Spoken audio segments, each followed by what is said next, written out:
Rosalie, ilang kongresista ang tumutol sa pagpasa sa panukalang pondo para sa susunod na taon? Monica, 12 kongresista ang bumoto ng no o hindi pabor sa pagpasa ng 6.793 trillion pesos na panukalang pambansang pondo sa susunod na taon o ang House Bill No. 4058, ang General Appropriations Bill for Fiscal Year 2026. 287 naman ang mga kongresista ang bumoto ng pabor at 2 ang abstentions o tumangging bumoto. Ibig sabihin, pasado na ng Kamara sa ikatlo at huling pagbasa ang panukalang pambansang pondo para sa 2026.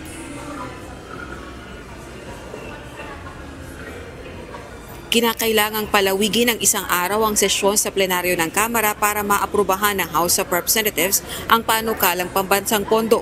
Karamihan naman ng no vote sa House Bill No. 4058 ay bunsod ng pananatili ng nasa mahigit 400 billion pesos na halaga ng unprogrammed appropriations sa 2026 budget bill.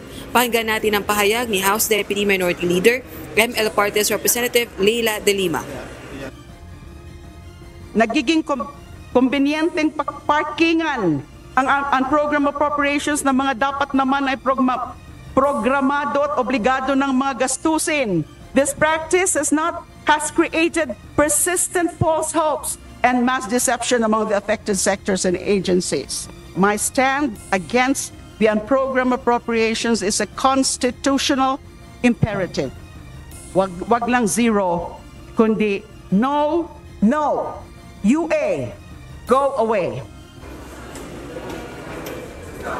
Ipinagmamalaki naman ng House Committee on Appropriations Chairperson na ang 2026 budget ang may pinakamalaking inilaang pondo para sa sektor ng edukasyon. The budget for fiscal year 2026 will contain the highest budget education in history. With the 56.6 billion pesos added by the House of Representatives, the total budget for the education sector will be 1.28 trillion pesos, the highest ever in the history of our country. This is the first time ever in our history that we have breached the 4% international benchmark.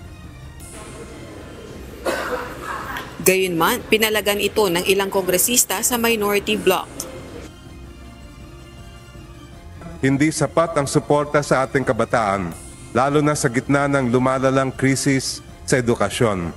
Ayon mismo sa DepEd, kulang tayo ng 165,000 classrooms.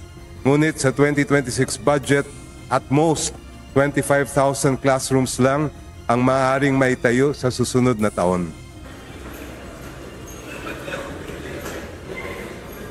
Question naman ni House Deputy Minority Leader at ML Party's Representative Leila De Lima sa plenaryo kung ano ba ang balak ng liderato ng Kamara sa House Joint Resolution No. 2. Layo ng panukalang buksan sa publiko ang lahat ng Bicameral Conference Committee o BICAM deliberations. Sa BICAM deliberations, pinaplansya ang pagkakaiba sa bersyon ng panukala ng dalawang kapulungan ng Kongreso. Nagbigay naman ng katiyakan kaugnay ng issue si House Majority Leader at Ilocos Norte 1st District Representative Sandro Marcos. Current status of the joint resolution that was filed by the Honorable De Lima is currently pending at the Committee on Rules. Given the fact that the House has been prioritizing, of course, the passage of the budget, we will make sure that once the committee has more time and once the House has more time, we will be able to address the said resolution and make sure the upper house is informed and hopefully will be in agreement with the said resolution. Samantala, sinabayan naman ng kilos protesta ng progresibong grupo sa harap ng House of Representatives ang pagpasa sa ikatlo at huling pagbasa sa 2026 national budget. Monica, sa kanya namang talumpati bago magsara ang sesyon ng Kamara ay ipinagmalaki o binigyang diin ni House Speaker Bogie D. III na ginawa ang panukalang pambansang pondo para sa 2026 sa liwanag at hindi sa dilim at hindi nangimbabaw anya ang personal na interes dito. hanggang November 10 o sa November 10 magre-resume ang sesyon ng Kamara pagkatapos ng 3 linggong break. Pero maaari naman o may pahintulot ang mga House committees na magsagawa ng kanilang mga pagdinig kung kinakailangan. Balik sa iyo, Monica. Maraming salamat, Rosalie Coz, live mula sa House of Representatives.